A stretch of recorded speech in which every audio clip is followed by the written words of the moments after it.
Shalom, saudara peluang Tuhan. Puji nama Tuhan, jumpa lagi dengan saya di kesempatan ini. Dan sebelum kita lanjut pembahasan di video ini, mari terlebih dahulu melihat cuplikan video yang berikut. And now in the Middle East, 70 years, the Arab and the Jewish fighting about the land.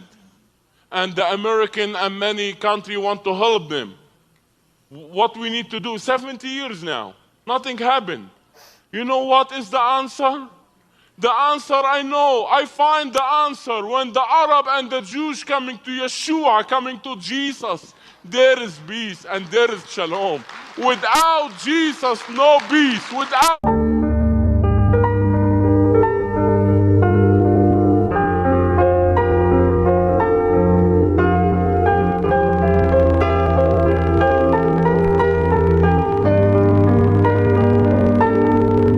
My name is Samar Muhammad. I grew up in Palestinian refugee camp in Lebanon. If you don't know what that means, in 1948, my family came from Israel. And my father, that time he's 9 years old, he came and the Lebanese gave him a tent with many Palestinians. And I grew up there in this Palestinian camp. And I grew up with a small family, 6 brothers and 6 sisters. And when we are Muslim, and I saw in my house a lot of gun. And later I know my father, he leader with Yasser Arafat, he take, in 80 and 70, he take a young people from my camp to go to fight Israel and come back. And still right now, my father, he died when I'm 12, but still right now, I have 5 brothers, he worked the same job in Palestinian camp. I grew up with full of hate for Israel, for the American. I want to tell you something. Why this happened with me? Because the people teach us that Israeli take our land. We need to kill the Israeli. We need to kill the, I'm sorry to say that, we need to kill the American because America helped Israel to take our land. Right now, I want to tell you something. I am without nationality. But I thank God, now I have New Jerusalem in heaven. And in my Palestinian camp, I don't see anything, only everything darkness. I want to die for Allah. And I go to the mosque every day. And for anyone, what I need to be in the future, I say I want to be imam. I love Allah, I love Allah, I love to serve my religion. And I went to study with the school called Wahhabi. This is barred from Al-Qaeda or ISIS, the same teaching. And I studied with these people for a year. And there is my life is a change from Muslim to Muslim radical to follow the Quran and follow Muhammad.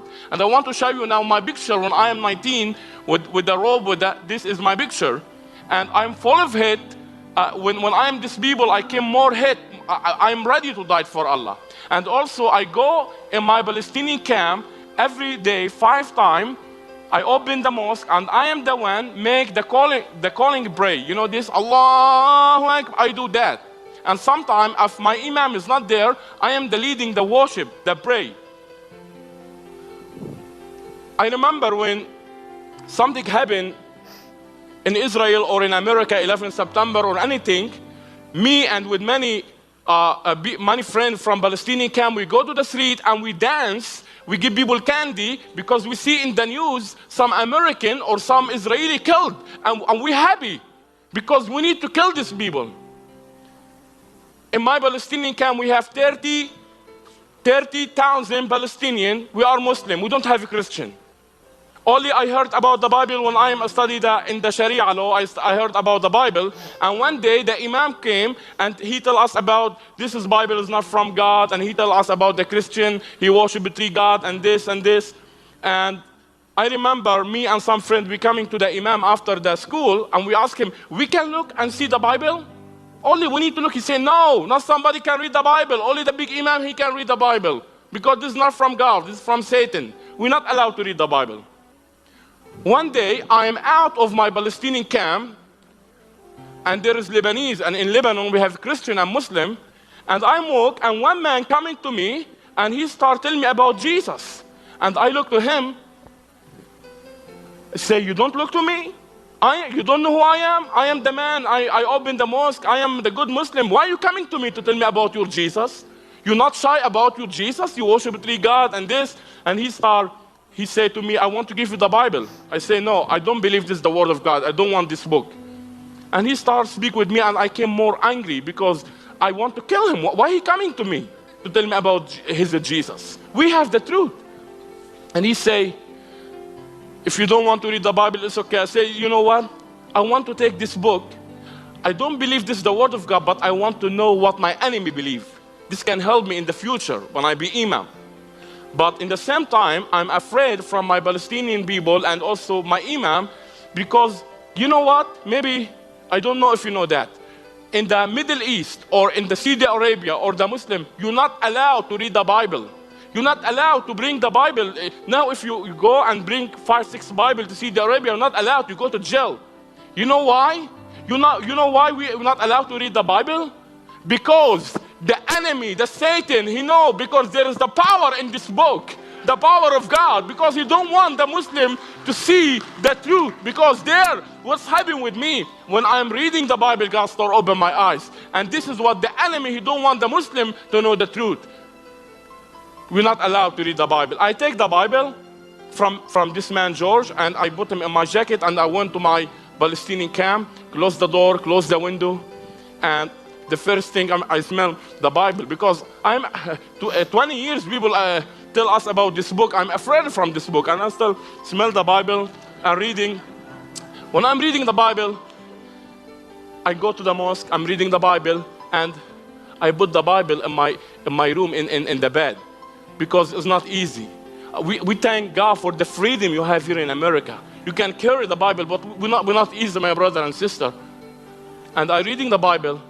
When I'm reading the Bible, I found something. This is the first time I heard about. In Matthew 5, 6, 7, when Jesus teach, love your enemy, bless your enemy, love your enemy. My Allah say, kill your enemy. What kind of God he say, love your enemy? And the teaching of Jesus, God is love. We have 99 names, the name of Allah in the Islam. We don't find one name, God is love. Also, I'm reading the Bible, go to the mosque, I'm Muslim.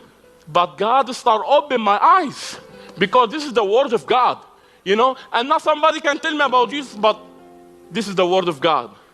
And God can do this. His spirit can come to my heart, and he can open my eyes to see. Baik, saudara ulang Tuhan, itu cuplikan videonya. Kita sudah dengar bersama apa yang beliau sampaikan di video tadi, ya, dengan jelas mengatakan bahwa ya hanya Yesus yang bisa membawa kedamaian, dan kedamaian hanya ada di dalam Tuhan Yesus. Dan saudara ulang Tuhan, apa yang beliau sampaikan di video tadi merupakan hal yang benar, dan itu ajaran daripada Alkitab, itu ajaran firman Tuhan, karena hanya Yesus yang membawa kedamaian. Yesus datang ke dunia ini untuk membawa kedamaian, dan itulah yang Yesus ajarkan kepada murid-muridnya dan kepada kita hingga hari ini. Kalau kita baca di dalam Injil Matius pasal 5 ayat 38 sampai seterusnya, di sana jelas ajaran Yesus seperti apa. Jadi saya bacakan beberapa ayat bagi kita di dalam Injil Matius pasal 5 ayat 38 sampai ayatnya yang ke-48. Demikian firman Tuhan. Kamu telah mendengar firman, mata ganti mata dan gigi ganti gigi. Tetapi aku berkata kepadamu, janganlah kamu melawan orang yang berbuat jahat kepadamu, melainkan siapapun yang menampar pipi kananmu, berilah juga kepadanya pipi kirimu. Dan kepada orang yang hendak mengadukan engkau karena mengingini bajumu, serahkanlah juga jubahmu. Dan siapapun yang memaksa engkau berjalan sejauh 1 mil, berjalanlah bersama dia sejauh 2 mil. Berilah kepada orang yang meminta kepadamu, dan janganlah menolak orang yang mau meminjam daripadamu. Kamu telah mendengar firman, kasihilah sama manusia dan bencilah musuhmu. Tetapi aku berkata kepadamu, kasihilah musuhmu dan berdoalah bagi mereka yang menganiaya kamu. Karena dengan demikian kamu menjadi anak-anak Bapamu yang di sorga, yang menerbitkan matahari bagi orang yang jahat dan orang yang baik, dan menurunkan hujan bagi orang yang benar dan orang yang tidak benar. Apabila kamu mengasihi orang yang mengasihi kamu, apakah upahmu? Bukankah pemungut cukai juga berbuat demikian? Dan apabila kamu hanya memberi salam kepada saudara-saudaramu saja, apakah lebihnya daripada perbuatan orang lain? Bukankah orang yang tidak mengenal Allah pun berbuat demikian? Karena itu, haruslah kamu sempurna, sama seperti Bapakmu yang di sorga adalah sempurna. Jadi saudara dalam Tuhan, ayat ini mengingatkan kita bahwa kita harus hidup di dalam kasih, dan ini ajaran daripada Tuhan Yesus Kristus. Dan seperti yang beliau sampaikan di video tadi, ya sekali lagi, ya Yesus datang ke dunia ini untuk membawa damai. Ya, hanya di dalam Yesus ada kedamaian, di dalam iman Kristen. Dan saudara dalam Tuhan, kiranya video ini memberkati kita, menguatkan iman kita, dan membuat kita semakin bersuka cita di dalam Tuhan. Tuhan Yesus memberkati kita semua.